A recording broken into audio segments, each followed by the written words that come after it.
Muy buenas noches, bienvenidos nuevamente a este programa de estudio.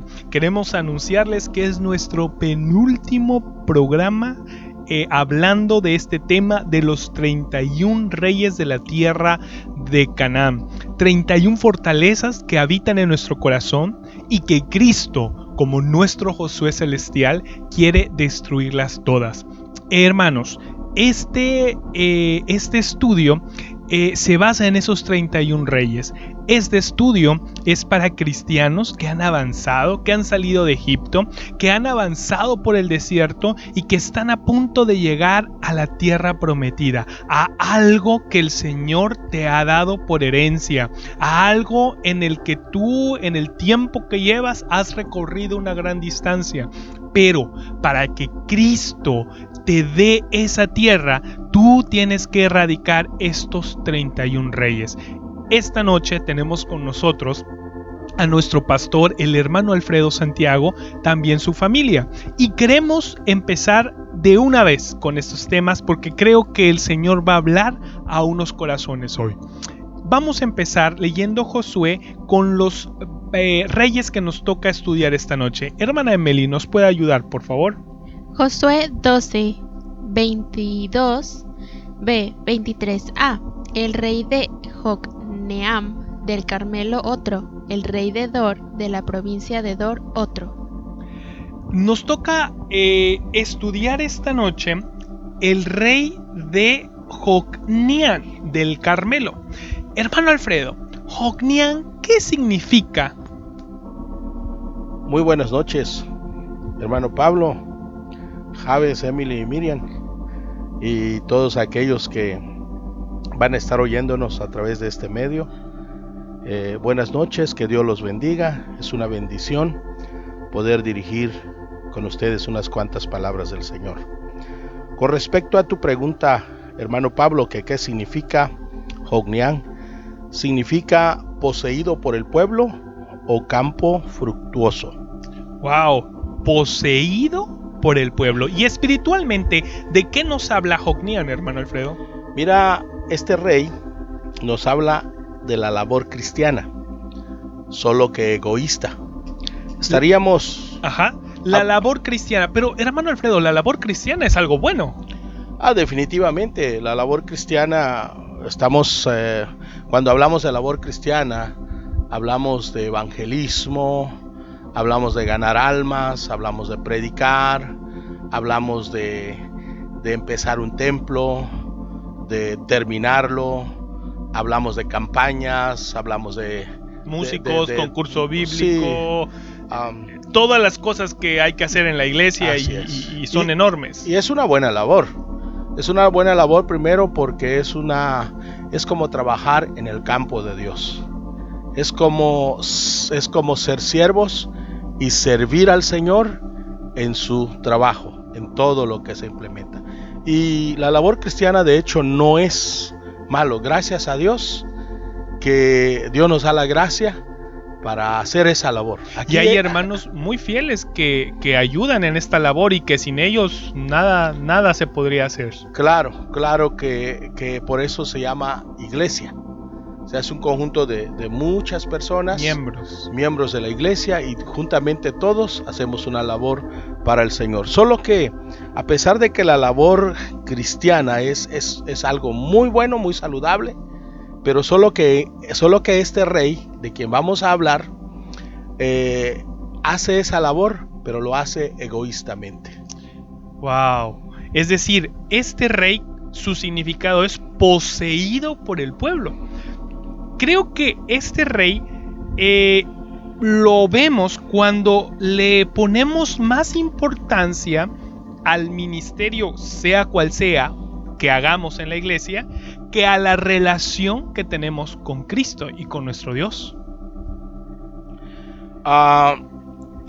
Nos gustaría leer para poder ver esto de una manera más claro, que pudiéramos leer Apocalipsis capítulo 2, verso 2 al 4.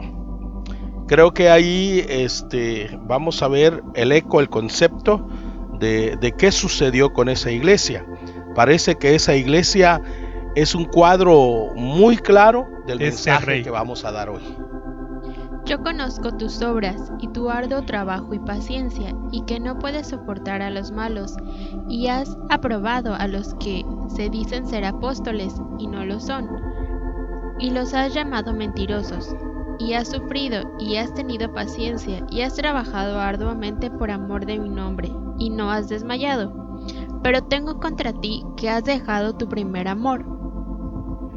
Es obvio aquí el punto, que esta iglesia, el Señor no recrimina su labor, sino que le dice: lo que tengo contra ti es que has dejado tu primer amor, tu relación conmigo, tu cercanía conmigo, lo has antepuesto ante la labor.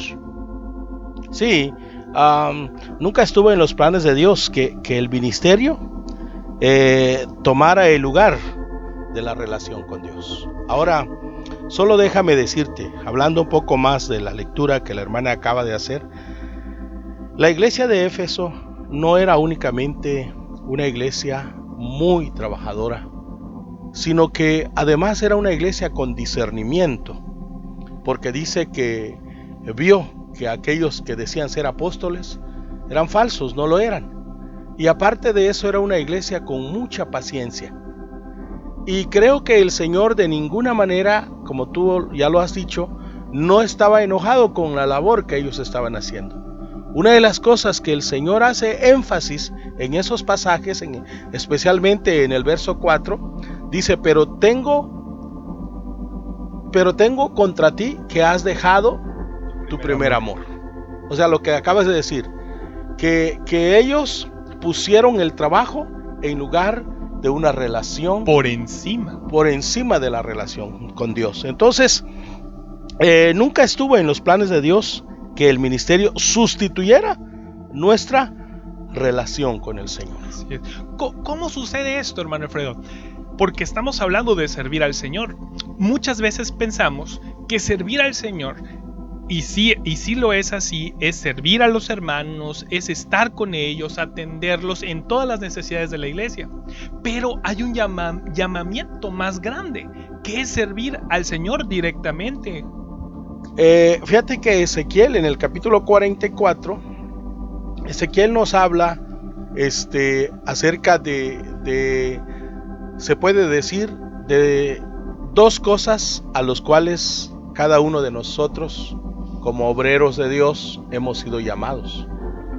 Y parece que hacemos más énfasis en el segundo que en el primero, porque lo primero era el llamado que tenemos es a servir directamente a Dios, a sus necesidades.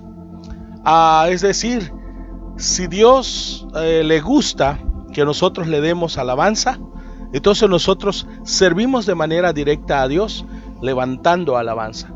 Si Dios nos ha llamado, como dice ahí, ¿verdad? La labor cristiana, si Dios nos ha llamado para hacer algo en su reino, nunca lo vamos a hacer separado de una relación con Dios. Amén. Quienes se esfuerzan por hacer el trabajo de Dios y descuidan la relación con Dios, tarde o temprano se secan. Tarde o temprano no tienen ya las fuerzas para hacerlo.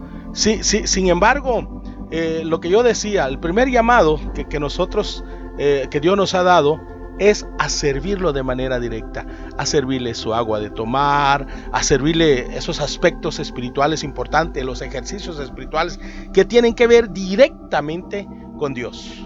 Fíjese, hermano Alfredo, que en nuestra iglesia, el himnario, donde tenemos coros que cambian la vida, música que cambia la vida, el nombre de ese himnario es Dando de beber al Señor. Amén. Y eso lo podemos hacer en nuestros tiempos devocionales y personales con Dios.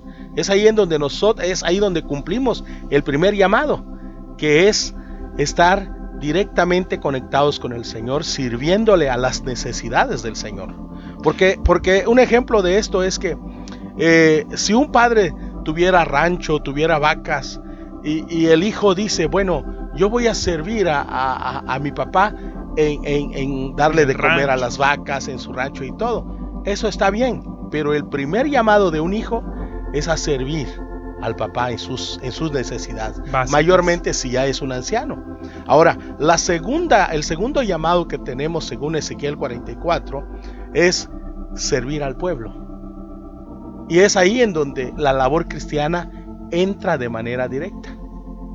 Y cuando uno no tiene la visión al empezar el ministerio y no tiene uno la visión de que ha sido llamado a dos cosas, a servir a Dios en sus necesidades y luego a servir al pueblo de Dios. Y no podemos cumplir el mandamiento de Dios porque hay un mandamiento primordial: amarás al Señor tu Dios con todo tu corazón, con todas tus fuerzas, con toda tu alma, con todo lo que eres, y luego amarás a tu prójimo como a ti mismo. No podemos servir a nuestro prójimo si no amamos a Dios primero. No podemos servir a un prójimo de corazón si no vemos a Cristo en él, y no lo vamos a ver si primero no tenemos una relación íntima con nuestro Señor. Ahora sucede muchas veces que un obrero cristiano se esfuerza tanto en el ministerio, y muchas veces debido a que él no ha entendido que detrás de ese llamamiento hay otro que es más importante, sin dejar de demeritar el primero, el segundo. Dios dice, lo haré descansar, lo haré entrar a un tiempo de descanso, por un tiempo para poder hablarle. Tiempo de disciplina, un tiempo de barbecho. Porque, hermano, el ministerio no debe volverse nunca un ídolo. Un niño pequeño arma un berrinche cuando le quitan sus juguetes. Y así reacciona un cristiano inmaduro cuando Dios le dice lo que decía usted, que se siente y se calme por un tiempo. Es decir, es tiempo de estar en disciplina. Fíjate que este rey aparentemente es un rey que trabaja para Dios. Es un rey que sirve a Dios. Pero cuando este rey llega a cambiar el trabajo por una relación con Dios, Dios hace que sus líderes, sus pastores, le digan: siéntate un rato. Descansa un rato. Hermano, perdón que lo interrumpa. Entre paréntesis, ahorita me viene a la mente esto. Si este rey es muy difícil de vencer, porque pareciera, como dice usted, que estamos adelante, pero si no lo hacemos, vamos a ser como cuando Cristo cerró las puertas y entraron las 5 vírgenes prudentes, pero 5 vírgenes eran insensatas. Y esas 5 vírgenes insensatas, Cristo les dice: apartaos de mí, yo no os conozco. Entonces ahí vemos el peligro de este rey. Mira, lo que yo puedo ver aquí, por ejemplo,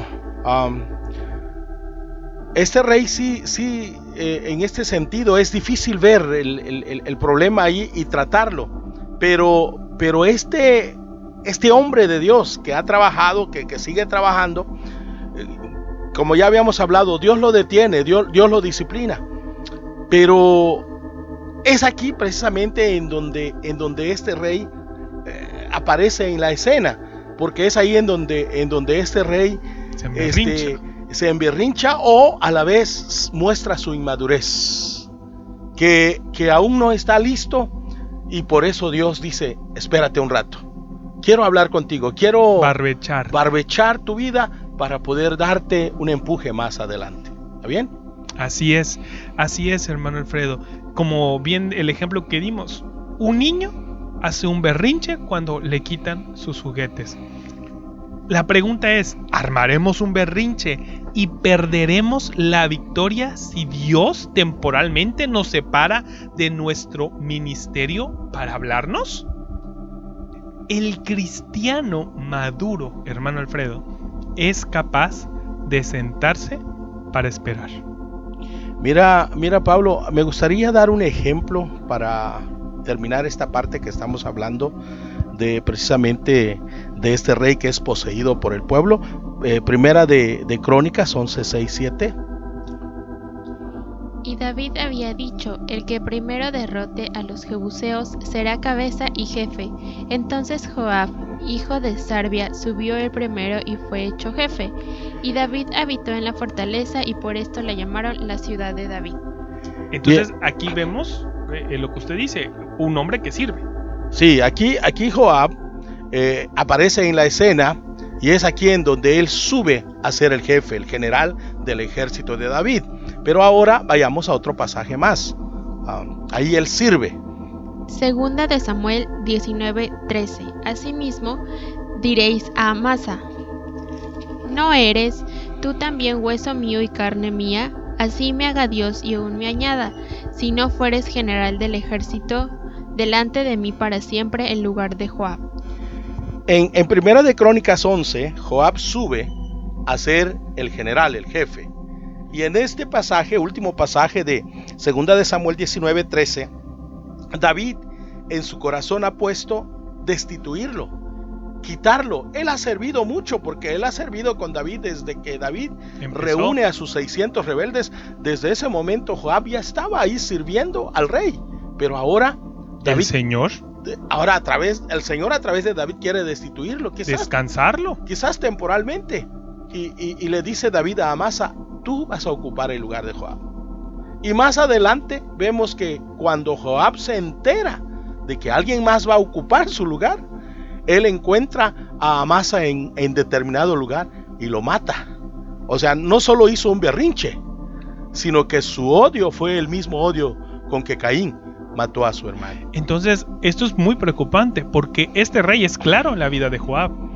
Si no lo vencemos, podemos matar a nuestro hermano. Y la Biblia habla muy claro que podemos matar con nuestros dichos, con nuestra lengua, hablar mal de otro. Ay, a mí me sentaron, pero el otro, mira, no sirve en la alabanza. Mira, me quitaron de líder, pero mira el otro es esto, el otro es aquello, no sirve. Y con nuestra boca estamos haciendo lo mismo que Joab hizo con Amasa. Así es. Ahora, el cristiano maduro es capaz de sentarse para esperar, como decías hace rato. El inmaduro casi se descarría cuando le tocan su ídolo ministerial. Hasta ese punto llega alguien que trabaja en la vida cristiana a convertir su trabajo en un ídolo.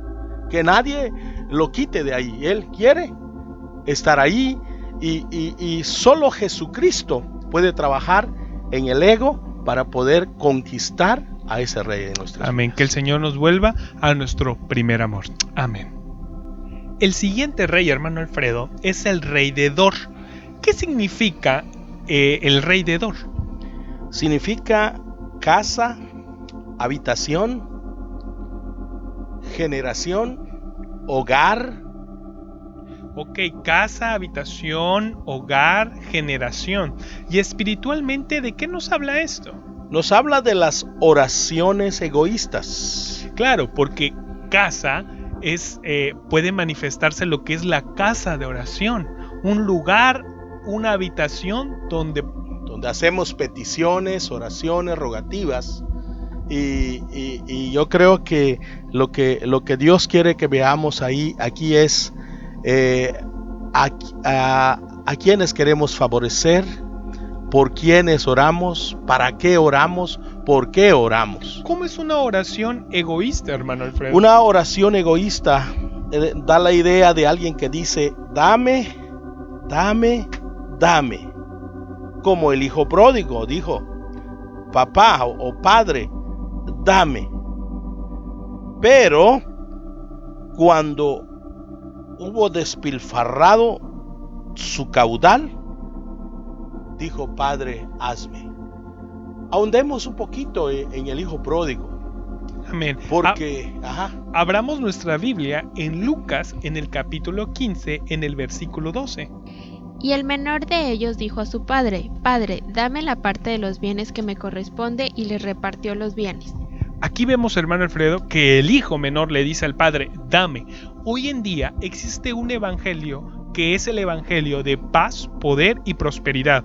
Y ese evangelio está concentrado en la palabra dame.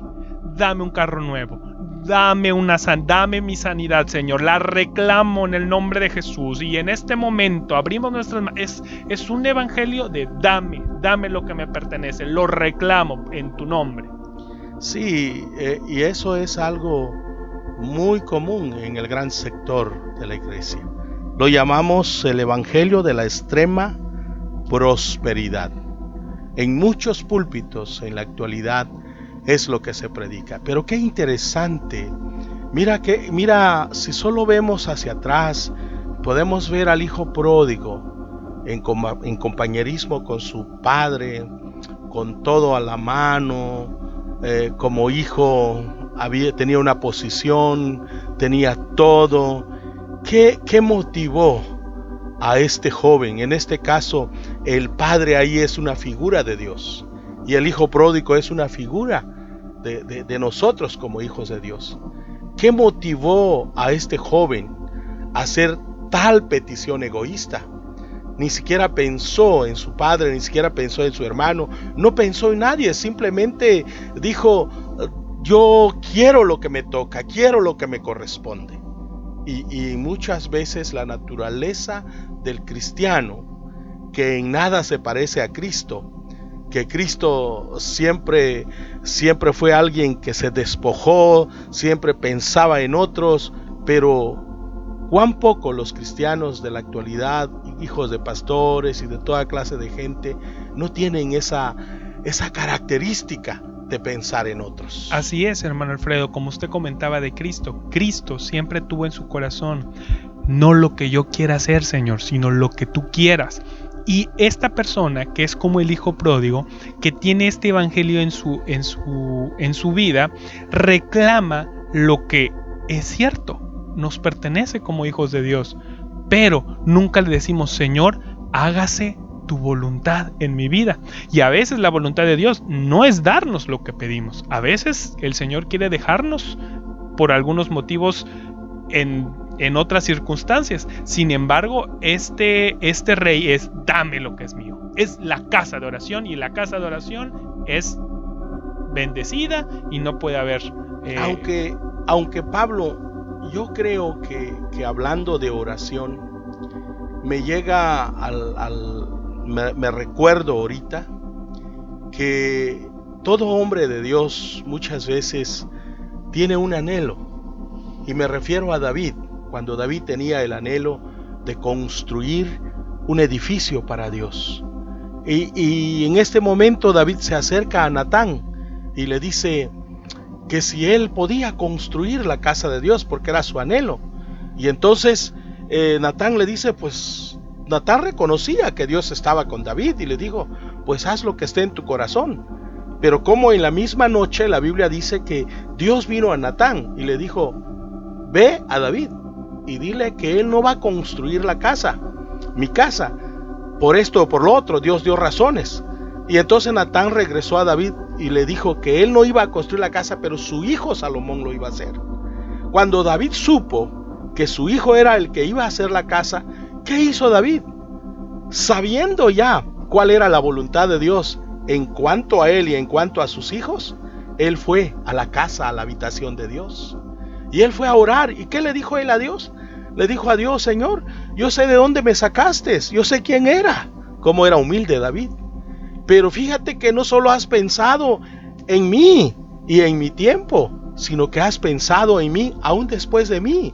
El hecho, Señor, de que tú decidas que la casa no la voy a hacer yo, pero la va a hacer mi hijo, Señor, es como si tú estuvieras diciendo que yo lo voy a hacer. Es como si David estuviera orando, no egoístamente, sino porque David hubiera dicho: no, yo quiero hacer la casa. No, cuando él supo que fue su hijo, o sea, en nada se ve el egoísmo en David. Está bien, ahí está, ¿sí? Entonces ahí podemos ver precisamente una oración pura, una oración de un corazón de un hombre que anhelaba hacer una morada para Dios. Así es. Otro rapidísimo, hermano, otro ejemplo de una oración egoísta es la oración del yo-yo, cuando hablamos solo de nosotros en el tiempo determinado. Muchas veces en las iglesias hacemos reuniones de oración de 30 minutos, una hora, y en toda la hora es: Señor esto, Señor, dame esto, quiero esto, yo, Señor, es que yo. Fue la oración del yo-yo. Solamente nos concentramos en nosotros mismos y no en todas las necesidades que hay. Ahora, ¿en qué momento Pablo cambió la oración del hijo pródigo? Así es. Fíjese que eso lo tenemos en Lucas, en el capítulo 15, en el versículo 19. Ya no soy digno de ser llamado tu hijo. Hazme como a uno de tus jornaleros. Fíjese, hazme, ya no dame, ya es hazme como a alguno de tus jornaleros. Qué bendición, ¿no? Qué bendición. Y yo creo, Pablo, que eso es lo que Dios quiere que hoy le digamos al Señor, ¿sí? Ya no es provéeme, bendíceme, sácame de mis problemas de la manera más fácil, pero el mensaje de prosperidad ha dejado hoy de enfatizar: hazme, Señor, hazme apto para tu reino, aunque mis circunstancias no siempre me agraden a mí, ni obtenga inmediatamente las soluciones que pido, que persigo. Señor, hazme lo que tú quieras, haz de mí lo que tú quieras, Señor. Nuestra oración debe de ser, hermano Alfredo: Señor, ¿qué puedo hacer para agradarte, Señor? Hazme un adorador, hazme lo que tú quieras, Señor. Ser un barro en las manos moldeable en las manos de Dios. Pero qué difícil porque el hijo pródigo tuvo que pasar por todo un proceso para aprender a orar: Padre, hazme. Fíjese, hermano Alfredo, que entonces yo entiendo esto de esta manera. El hijo pródigo, el hijo inmaduro, el hijo que ora egoístamente, va a obtener lo que pide, porque vemos acá que el Padre lo da. Pero el fin de esa oración egoísta muchas veces es ese hijo pródigo entre los cerdos. Sí, te lleva a un círculo de muchos problemas antes de volverte al Padre, y que podríamos evitar si no fuéramos egoístas a la hora de orar y presentarnos delante del Señor. Y también orar por otros, hermano. Hay tantas necesidades por qué orar, que no solo nos enfoquemos en nosotros mismos. Ahora, rapidísimo, balanceando esto, es bueno pedirle al Señor, y muchas veces ni tenemos que abrir la boca, el Señor ya sabe lo que necesitamos. Sí, y creo que eso es lo que tenemos que hacer en estos días, ¿no? Más en estos días que estamos viviendo. Ocupar un tiempo todos los días para pedir por otros, y que el Señor Jesucristo haga lo que tenga que hacer con cada vida. Pero que estos reyes de la vida del yo, que estos reyes de Dor, de Jocneán, que ese rey que trabaja para el Señor, pero que lo hace egoístamente, que nuestras oraciones egoístas sean eliminadas, y que seamos otras personas cuando nos presentemos. Yo me imagino, hermano Alfredo, que cuando el Señor derribe estos reyes de nuestra vida, ¿qué clase de cristianos seríamos? Trabajaríamos en su obra, pero de una manera tan preciosa y de una labor cristiana bajo la guianza del Espíritu. ¿Y qué oraciones y qué encuentros tendríamos si estos reyes son eliminados de nuestra vida? Que el Señor haga la obra. Amén. Señor Jesucristo, Dios les bendiga esta noche a todos ustedes. Nuestra oración es que el Señor les haya hablado y que juntos nos encontremos con nuestro amado Maestro. Dios les bendiga. Nos vemos en otra emisión más de este programa.